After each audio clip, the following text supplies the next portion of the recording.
மச்சம் ஒன்ன பார்த்து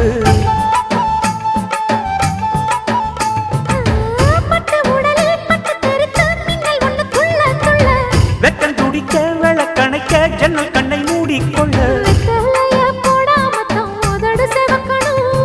10 நாள் கழிச்சு தாண்டி கதவை திறக்கணும்.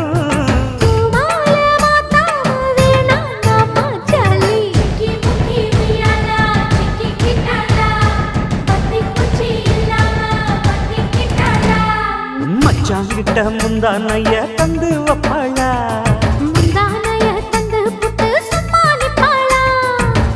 பல நாள் பசி இருக்கு விருந்து வப்பாளா, வெள்ளகாத